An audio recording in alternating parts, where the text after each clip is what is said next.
Amazon ప్రపంచంలోనే అతిపెద్ద rain forest. ఇది ఎంత పెద్దగా ఉంటుందంటే దీని ముందు కాంగో బేసిన్, ఇండోనేషియాలోని రెయిన్ ఫారెస్ట్లు కూడా చిన్నగా కనిపిస్తాయి. 55 లక్షల కిలోమీటర్ల మేరకు ఈ అడవి విస్తరించి ఉంది. అంటే దాదాపు 48 యునైటెడ్ స్టేట్లకు సమానం. దక్షిణ అమెరికా మహాద్వీపంలో దాదాపు 40% కవర్ చేస్తుంది. మన ఆలోచన కంటే దీని ఆకారం చాలా పెద్దది. అంత పెద్ద అడవిలో ఏముంటుందో పూర్తిగా ఎవ్వరూ తెలుసుకోలేకపోయారు. ఎక్స్పర్ట్స్ చెప్పేదేంటంటే భూమి మీద ఉన్న ఒకే ఒక్క అడవి ఇది. దీన్ని మనం పూర్తిగా ఛేదించలేం. ఈ వీడియోలో అమెజాన్ అడవిలో కనిపించే వింత జీవుల గురించి తెలుసుకోబోతున్నాం.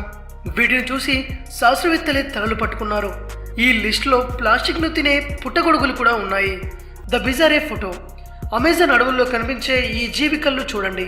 పెయింటింగ్ వేసిన కళ్ళను తీసుకొచ్చి ఈ పక్షికి అతికించినట్టు అనిపిస్తుంది కదూ. ఈ జీవి ఎంత నకిలీగా అనిపించినా ఈ జాతి నిజంగానే ఉంది. పోటోవోల్ అనే పేరు గల ఈ జీవి కొన్ని కార్టూన్లను గుర్తు చేస్తుంది. పోటోవోల్ అరిస్తే అడవి మొత్తం వినిపిస్తుంది. అలాగే ఇది చెట్లపై కలిసిపోతుంది. ఈ ఫ్యూచర్ వల్ల ఇది ఇతర జీవుల నుండి సురక్షితంగా ఉంటుంది. ఫోటోవోల్ ఒక చెట్టు మీద కూర్చుంటే అది చెట్ట లేక ఒక పక్షి అనే విషయం అస్సలు గుర్తించలేం. Amazon tribe.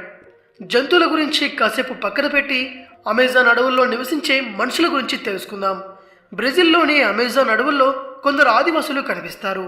వీరు బయటి ప్రపంచంతో కలవడానికి ఎటువంటి ఇంట్రెస్ట్ను చూపించడం లేదు. ఇతరులు వీరిని కలవడానికి ప్రయత్నిస్తే వీరు గట్టిగానే తిరస్కరిస్తున్నారు. భారత్లోని సెంటినా కోవిలే జాతి కూడా ఇలాంటిదే. అమెజాన్లోని దట్టమైన అడవుల్లో వీరు జీవిస్తున్నారు. వీరుండే ప్లేస్ నుండి ఏదైనా ప్లేన్ గాని హెలికాప్టర్ గాని వెళ్ళిందంటే చాలు దాన్ని ధ్వంసం చేయకుండా వదలరు.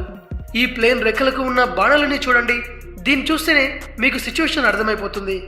బయట ప్రపంచం గురించి తెలుసుకోవాలని వారికి ఎటువంటి ఇంట్రెస్టు లేదు. ఒక్కసారి ఊహించుకోండి, వారికి మన ప్రపంచం ఎలా కనిపిస్తుందో.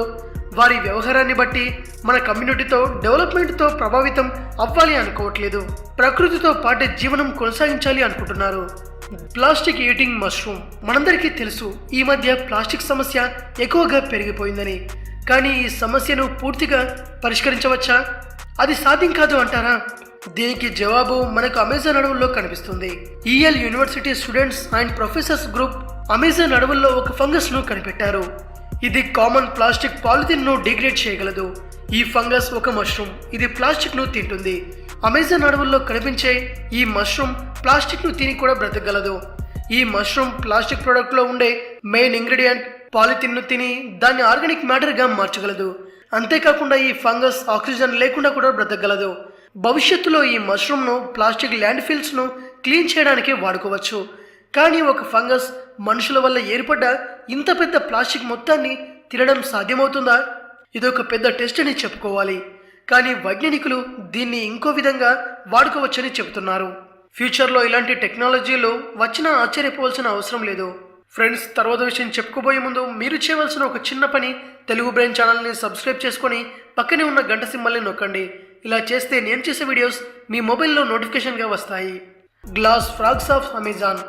భూమి మీద మీకు అనేక రకాల జీవులు ఆశ్చర్యాన్ని కలిగిస్తాయి. కానీ అమెజాన్ అడవిలో కనిపించే ఈ గ్లాస్ ఫ్రాగ్ లాగా అయితే కనిపించవు. ఫ్రాగ్ యొక్క ఈ ఫ్యామిలీని గ్లాస్ ఫ్రాగ్ అని పిలుస్తారు. ఎందుకంటే దీని స్కిన్ మొత్తం ట్రాన్స్పరెంట్ గా ఉంటుంది. ఈ కారణం వల్ల దీని శరీరంలోని చిన్న చిన్న భాగాలు కూడా క్లియర్ గా చూడవచ్చు. గ్లాస్ ఫ్రాగ్ శరీరం ఎంత ట్రాన్స్పరెంట్ గా ఉంటుందంటే ఆకు మీద ఉన్న నీటి బిందువులా కనిపిస్తుంది. దీన్ని జాగ్రత్తగా గమనిస్తే తప్ప మనం దీన్ని చూడలేం. కానీ ఇది చూడడానికి చాలా అందంగా ఉంటుంది. గ్లాస్ ఫ్రాగ్స్ ఎక్కువగా సెంట్రల్ మరియు సౌత్ అమెరికాలోని చెట్లపై కనిపిస్తాయి. ఈ జీవి ఒక మంచి బయో ఇండికేటర్. వాతావరణం ఎలా ఉంటుందో వీటి ద్వారా తెలుసుకోవచ్చు. ఎలా ఈ భూమి మీద ఉన్న అన్ని రకాల జీవుల సంఖ్య తగ్గిపోతుందో ఈ జీవి విషయంలో కూడా అలాగే జరుగుతుంది. గ్లాస్ ఫ్రాగ్స్ ఉండడానికి ఇష్టపడే అడవులు ఎండిపోతున్నాయి. వీటి జీవన మనుగడ కష్టమైపోతుంది. ఇవి మనుగడ సాగించాలంటే వీటి గురించి స్పెషల్ కేర్ తీసుకోవాల్సి ఉంటుంది. సిల్క్ హింగర్ స్పైడర్. ద సిల్క్ స్పైడర్ తన సిల్క్ తో ఒక టవర్ ను ఏర్పరచుకుంటుంది. వైజ్ఞానికులు దీని పనితనాన్ని చూసి ఆశ్చర్యపోయారని చెప్పుకోవాలి. అమెజాన్ అడవుల్లో కనిపించే ఈ సిల్క్ స్పైడర్ తన సిల్క్ తో ఒక నిర్మాణాన్ని చేపడుతుంది. అది అచ్చం స్టోన్ హేజ్ ల్యాండ్ మార్క్ లాగా కనిపిస్తుంది. ఇది యూకేలోని మోస్ట్ ఫేమస్ ల్యాండ్ మార్క్లలో ఒకటి. ఇక్కడ మీరు చూడవచ్చు ఈ స్పైడర్ ఎలా సిల్క్ తో ఈ ఆకృతిని నిర్మిస్తున్నాయో. పెరులో ఈ నిర్మాణాన్ని సిల్క్ హేజ్ అని అంటారు. ఇది అమెజాన్ అడవుల్లో కనిపించే ఈ స్పైడర్ యొక్క స్పెషల్ ఫీచర్. అమెజాన్ అడవుల్లోని చాలా చెట్లపై ఈ సిల్క్ టవర్లు కనిపిస్తాయి. ఎక్స్పర్ట్స్ ఏమని చెబుతున్నారంటే ఇది స్పైడర్లలో ప్రత్యేకమైన జాతి. దీని డిఎన్ఏ ఇతర స్పైడర్ జాతుల డిఎన్ఏతో అస్సలు మ్యాచ్ కాదు. ఇతర స్పైడర్ జాతులు ఇలా అస్సలు చేయవు. మొదటిసారిగా దీనికి సంబంధించిన వీడియోను ఎగ్డార్ నేషనల్ పార్క్ లో రికార్డ్ చేశారు. ఇక్కడ స్పైడర్ బేబీ సిల్క్ టవర్ లో నుండి బయటకు వస్తూ కనిపించింది. దీనివల్ల తెలిసిందేంటంటే టవర్ మధ్యలో ఈ స్పైడర్ గుడ్లు పెడుతుంది. వాటి రక్షణ కోసం నలువైపులా ఫెన్సింగ్ ను వేస్తుంది. కానీ ఆశ్చర్యపరిచే విషయం ఏంటంటే కేవలం గుడ్లు పెట్టడానికి ఈ స్పైడర్లు ఎందుకింత కష్టపడతాయి? వైజ్ఞానికులకు ఈ జీవి గురించి దీని రీప్రొడక్షన్ గురించి పూర్తిగా తెలుసుకోలేకపోయారు. Amazon pink dolphins. సముద్రంలో కనిపించే డాల్ఫిన్స్ డిఫరెంట్ గా ఉండొచ్చు, కానీ అమెజాన్లోని నదుల్లో గులాబీ రంగు డాల్ఫిన్లు కనిపిస్తాయి. చాలా మందికి పింక్ డాల్ఫిన్స్ ఉన్నాయంటే అబద్ధం అనిపిస్తుంది. ఇవి అసలు ఉండవని అంటారు. ఈ జీవులు నిజంగానే ఉన్నాయి. అమెజాన్ నదుల్లో మనకు పింక్ డాల్ఫిన్స్ కనిపిస్తాయి. అమెజాన్ రివర్ డాల్ఫిన్స్ కేవలం ఫ్రెష్ వాటర్లోనే బ్రతకడానికి ఇష్టపడతాయి. వీటి రంగు గులాబీ. వీటి మీద శాస్త్రవేత్తల మధ్యలో చాలా ప్రశ్నలున్నాయి. వీటికి సమాధానాలు ఇప్పటికీ దొరకలేదు.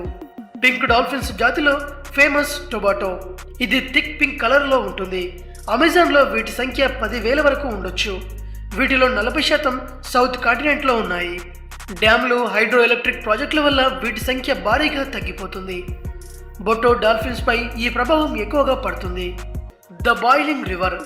అమెజాన్ రెయిన్ ఫారెస్ట్ లో కనిపించే ఈ నది చాలా ఏళ్ల వరకు సైంటిస్టుల కంటపడలేదు. కొన్ని కథలు ఇటువంటి నది అమెజాన్ లో ఉందని చెబుతున్నాయి. కానీ వందల ఏళ్లుగా ఈ నది గురించి ఎవ్వరికీ తెలియలేదు. వైజ్ఞానికులు కంటపడినప్పుడు తెలిసిందేంటంటే ఈ నది వరల్డ్స్ బిగ్గెస్ట్ థర్మల్ రివర్. ఇందులోని నీరు ఎప్పుడూ ఉడుకుతూనే ఉంటాయి. ఈ నది సెంట్రల్ అమెజాన్ పెరువులోని దట్టమైన అడవుల్లో ఉంది. నది మధ్యలోకి వెళ్ళిన కొద్దీ నీటి టెంపరేచర్ పెరుగుతూ ఉంటుంది. ఒక పాయింట్ దగ్గర ఈ టెంపరేచర్ 132 డిగ్రీల సెల్సియస్ వరకు చేరుకుంటుంది. థర్మల్ సర్ఫేస్ వల్ల ఈ నది నీరు ఇంత వేడిగా ఉంటుంది. నది చుట్టుపక్కల మనకు చాలా థర్మల్ వాటర్ ఫాల్స్ చూడడానికి కనిపిస్తాయి. దీనిలో 20 అడుగుల పొడవైన వాటర్ ఫాల్ ఉంది. ఇది చూడడానికి ఇంత సైలెంట్ గా ఉన్న సముద్రపు జీవులకు ఇదొక నరకం లాంటిది. ఇందులో ఏ జీవైనా పడ్డ వెంటనే బాయిల్ అయిపోతుంది. చూసారుగా ఫ్రెండ్స్, ఇవ్వండి అమెజాన్ అడవుల్లోని కొన్ని వింతలు. ఈ వీడియో కనుక మీకు నచ్చినట్టయితే లైక్ చేయండి, షేర్ చేయండి. ఈ వీడియోపై మీ అభిప్రాయాన్ని కింద కామెంట్ చేయండి. మరిన్ని ఇంట్రెస్టింగ్ వీడియోస్ కోసం తెలుగు బ్రెయిన్ ఛానల్ని తప్పక సబ్స్క్రైబ్ చేసుకోండి.